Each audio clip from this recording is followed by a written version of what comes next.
Hello, class. This is Mauricio Flores, and today I'm going to be talking about Saudi Arabia. That is the country that I chose for my presentation, and it is called Saudi Arabia, the City of Gold, and this is for Professor Beckford. Foundations of International Business.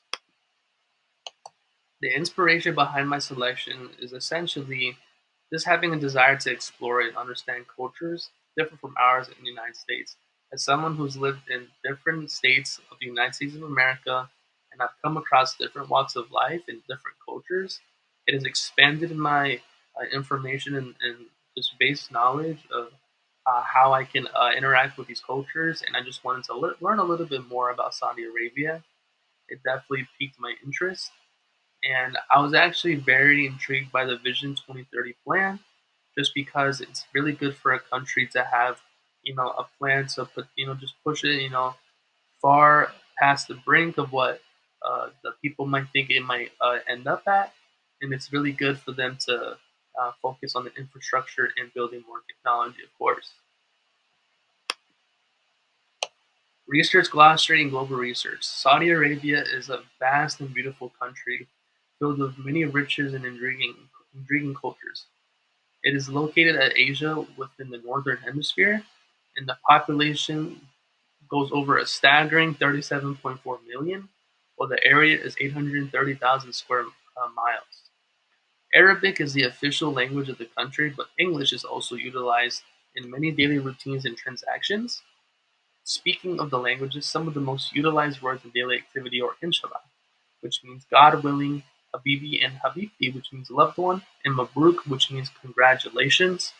There is a lot going on in Saudi Arabia, not just infrastructure wise or economy wise, but it's also a very beautiful area. Let's take a deep dive in Saudi Arabia. The most common way to say hi or hello is to use the Arabic greeting Assalamu alaikum, which translates to peace be upon you. The Hejaz region is one of the most visited areas in Saudi Arabia, especially because of its religious and historical significance. Every year, millions of Muslims travel from all over the world to Mecca and Medina, two cities in the Hejaz, to perform the Hajj and Umrah. The Prophet's mosque and tomb are located in Medina, but Mecca is regarded as the holiest city in Islam and is home to the Kaaba and the Masjid al-Haram. Eid is the celebration of the completion of Ramadan, which is very long fasting. The Islamic holy month is going to be referring to the fasting and the praying to um, Allah, and it is the most important holiday in Saudi Arabia. This celebration includes gift giving, feasting, and family get-togethers, and again, like I said, special prayers at the mosques. More deep dive. Visiting Saudi Arabia offers a plethora of captivating destinations, but some highlights include the ancient city of Alula, home to the mesmerizing UNESCO World Heritage Site of the Madain Salat with its stunning Nabatean tombs and rock-cut architecture. The vibrant city of Jeddah beckons with its historic Al Balad district, bustling souks, and stunning waterfront corniche. For those seeking spiritual enrichment, the holy cities of Mecca and Medina hold profound significance as the birthplaces of Islam, hosting iconic landmarks such as the Kaaba, Masjid al-Haram, and the Prophet's Mosque. But adventure seekers like myself, like a little bit more nature-oriented stuff, are going to enjoy more of the vibrant coral reefs and pristine beaches along the Red Sea coast. Let's take a little more deeper dive. Depending on the season and geographic location, Saudi Arabia's climate varies throughout the country. Generally speaking, it is extremely hot with low humidity. The peak it gets is 122 degrees Fahrenheit. It is typically around 100 degrees, and this is going to be in the summertime. Now, with its mild winters, it's going to be dropping down significantly, but it is still going to be a little bit warm. It is kind of like our weather here in Florida, but just without the humidity. But I know the most humidified vicinities within Saudi Arabia are going to be along the Red Sea coast, just because it is going to be near the water. Now, this is going to include cities like Jeddah, Yambu, and Like I said, it is extremely hot here, and always be prepared to, wear the right clothes for the summertime. Deeper dive two. In Saudi Arabia, traditional shelters have historically been adapted to the harsh desert environment. One of the most iconic dwellings is the mud brick house, known as a hara or hashwan. These houses are typically constructed using locally sourced materials such as mud, clay, and palm fronds, offering natural insulation against the intense heat of the desert. The thick walls help keep the interior cool during the day and retain warmth at night.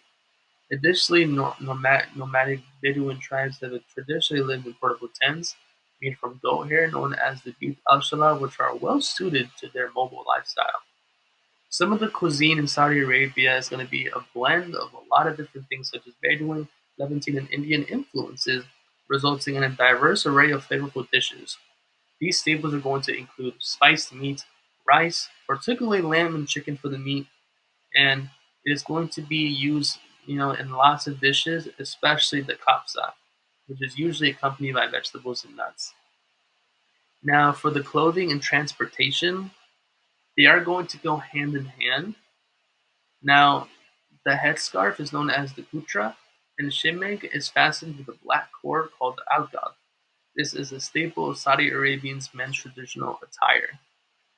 And for the women, they're going to be having a hijab. Now, the reason why it is a lot different than over here, just because they have this thing within their culture where they want to display more modesty. They don't want the women to show their skin besides to their own partner. And above is a picture to the left is a lot of the hijabs that are present within Saudi Arabia. And the food on the top right is going to be the kapsa, which is an iconic rice dish. And for the transportation, it is going to be a lot of Ubers, a lot of Careem. These are the ride-hailing services that are just used a lot just because it's a very fast-paced infrastructure environment within Saudi Arabia. They have wide road networks, contemporary highways, and a lot of taxis, like I said. Now, around global research, Saudi Arabia is going to just be one of those places where they just want to have the biggest of everything. It has the largest continuous sand desert called Rub al Khalil, also known as the Empty Quarter. Now, Saudi Arabia is going to be home, potentially home to the world's tallest building, the iconic Jeddah Tower, which is still under construction, but it is set to surpass the height of the Burj Khalifa by a lot. It is going to be very, very tall, and once it is done, it is going to be seen as something very profound, something that is going to be breaking records, and anything that breaks records is groundbreaking. The Kingdom of Saudi Arabia is the birthplace of Islam, and the Prophet Muhammad was born in the city of Mecca. And Saudi Arabia is home to some of the world's oldest civilizations with evidence of human habitation dating back thousands of years. Global questions. What is the current exchange rate to USD? The current exchange rate to USD is 1 Saudi Riyal, 0.27 USD. What are the values and attitudes present in the society of Saudi Arabia? Saudi Arabia is very deeply rooted in hospitality. It is going to be using gender segregation. It's prevalent in many aspects of daily life, reflecting cultural norms and religious beliefs. It's going to be a lot different than the United States of America. Additionally, a sense of national pride and loyalty to the ruling monarchy is widely shared, and citizens uphold the traditions and customs that have shaped Saudi society for generations. Global questions too. How is the education system approached in Saudi Arabia? The system is segregated by gender, with separate schools for boys and girls, and religious studies are a core component of the curriculum alongside subjects like math, science, and languages. Kindergarten to university is present over there. What are the social institutions? The family unit is highly regarded, serving as the foundation of society with strong bonds among extended family members. Religious institutions play a central role in shaping societal norms and values, influencing both public and private life. Who is the president and overseer of Saudi Arabia? It is going to be Mohammed bin Salman. He is the president and overseer of Saudi Arabia. And the GDP per capita is going to be 22,069 USD by the end of 2024. Conclusion: Saudi Arabia is an excellent place to invest in just because the country has been implementing significant economic reforms as part of its Vision 2030 plan. These reforms aim to diversify the economy away from oil dependency, opening up different sectors such as tourism, entertainment, and technology. This diversification offers a wide range of investment opportunities across various industries. Traveling to Saudi Arabia offers a unique and enriching experience that combines rich cultural heritage with modern amenities. From the bustling markets of Jeddah to the ancient ruins of Al Ula in the serene deserts of the Empty Quarter, Saudi Arabia boasts a diverse array of attractions waiting to be explored. Saudi Arabia, like I said previously, is a beautiful and vast country, and there is a lot that is going to be built over there, and it is a very within the times country, and there's going to be a lot of different infrastructure that's going to be pushed and is going to be pushed to its highest potential by its own people, which is amazing. These are my references, and I want to thank you guys so much for listening to my presentation, and thank you to Professor Beckford. I am honored to be within your class, and I want you guys to have a good rest of your day. Thank you so much for listening.